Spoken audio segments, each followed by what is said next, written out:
Hi, everyone. Welcome to Making Hope. I'm your host, Kimberly Dudick, and this season we're talking about ways you can take steps every day to fight back against sexism and oppression and fight for reproductive justice and abortion access. Cities and counties can act to protect abortion access because many times local particular factors can affect whether abortions are safe and accessible. Local officials can prioritize reproductive justice and implement policies to help, even in red anti-choice states that attempt to ban legal abortions. For states that are considered pro-choice or where abortion is accessible, local policies provide an opportunity to protect and expand abortion access for others. This access may prove essential for those from out of state who come to the state solely to seek abortion care services. For states that are restricting access to safe legal abortions, opportunities for action still exist at the local level in your city and county to protect access and reproductive rights. Cities and counties have different elected officials than those that have power at a statewide level, and we can work with those elected officials to create the communities we want to see, those that fully support reproductive rights and health equity. On the last episode, we talked about how localities can pass policies that would bar local officials and employees from cooperating with out-of-state investigations and prosecutions related to abortion care and reproductive health. Check out that episode if you want to hear more. It's real interesting.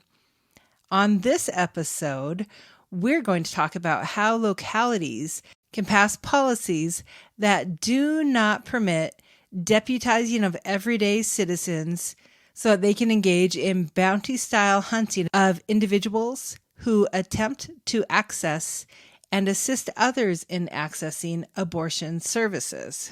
Inventive lawmakers have been trying to find ways to criminalize women and those involved with abortion care. One new and innovative way is what we've seen in Texas with a law that was passed that deputizes regular everyday citizens to be the enforcers of anti-choice laws instead of having government or law enforcement agencies be the enforcers. The law, known as the Fetal Heart Rate Bill, bans abortion after 6 weeks of pregnancy, typically when cardiac activity can be detected. Now, this bill is being called a fetal heartbeat bill, but it's truly not a heartbeat that we're talking about because a heart does not exist. All that exists is cardiac activity at a very small level. This is also a time before most individuals even know that they are pregnant. So we're banning abortions before somebody even knows they're pregnant. How does that even make sense? Originally, when a law is passed, enforcement of that law is left up to government officials, but this Texas law prohibits state officials from enforcing it. It instead allows citizens to enforce it, effectively deputizing those citizens into law enforcement officials with no training or oversight.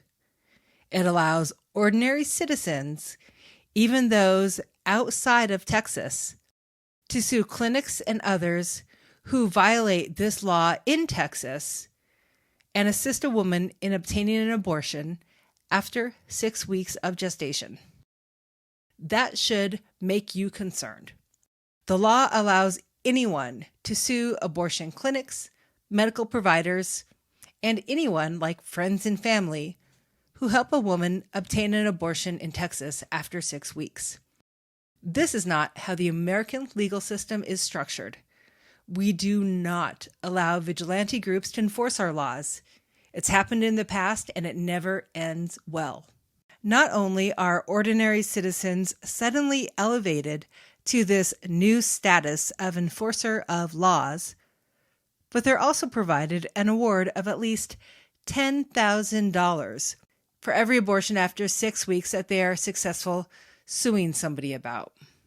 One problem out of the many problems with this law is that it allows anyone, those not involved with the situation, your bank teller, your bartender, your coffee barista, to have legal standing to sue someone. A tenet of law is that you must be personally harmed in some way in order to sue someone for that harm. This is called standing. This law in Texas allows those to sue who have not been harmed. It could allow a neighbor to sue for somebody helping their neighbor obtain an abortion if for some reason they don't like you. Maybe they don't like the way you tend your yard, or your fence isn't the right color. Suddenly, they're going to be elevated to a status that they could sue you for making healthcare decisions and having people help you obtain the healthcare you need. They can do this even though the abortion has nothing to do with them. Now, this is especially problematic. This law conceivably allows a rapist to sue. They could sue the rape victim's family, their counselor, or anyone who helps a survivor if that survivor has an abortion after being raped. That is not freedom. That's not the American way. It's not fair. It is sick. And allowing this type of law is a symptom of how sick the American political system and legal system is around abortion and reproductive rights. Women are being treated as chattel, as objects to be owned and manipulated, as unequal and subservient to those who have a penis. It is an American sickness that we have to fight.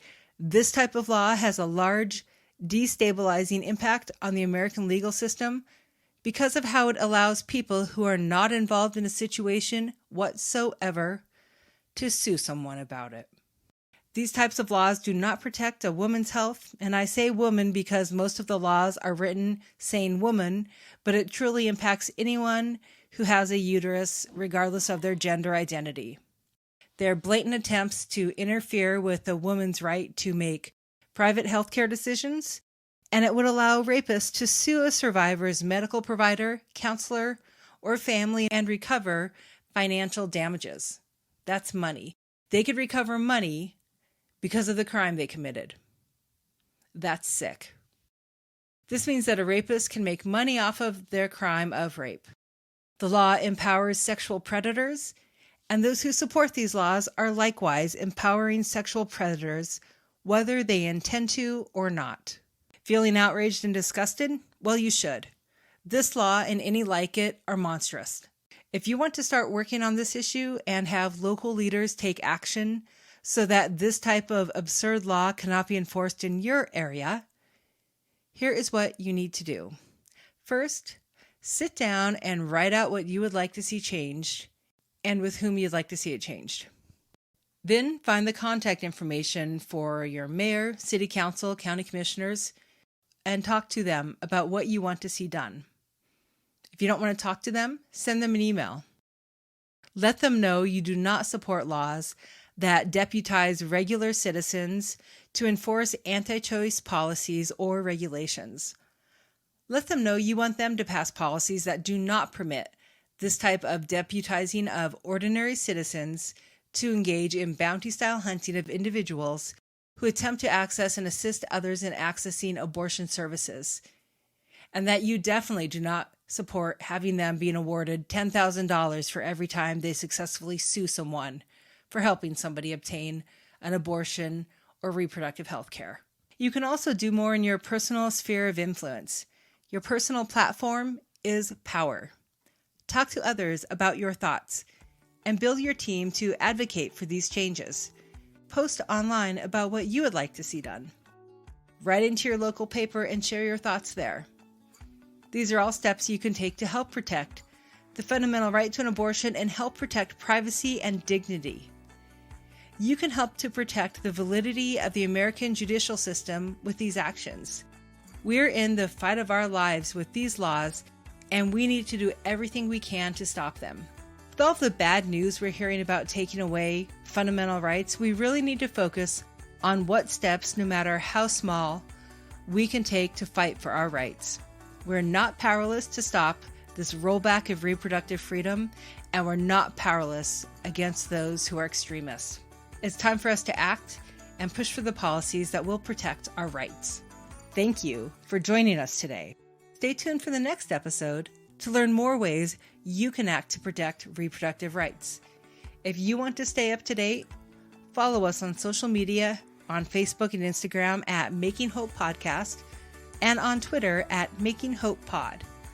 If you want to reach out about these issues, send an email to makinghopepodcast@gmail.com. We look forward to hearing from you.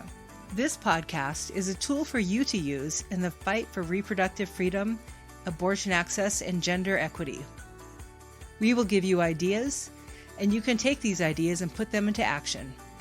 Together, we can lead this fight and make a better future for us and future generations. You have the power. Until next time, keep fighting the good fight. We are in this together. Every step forward is a step in the right direction, and working together, we can move mountains.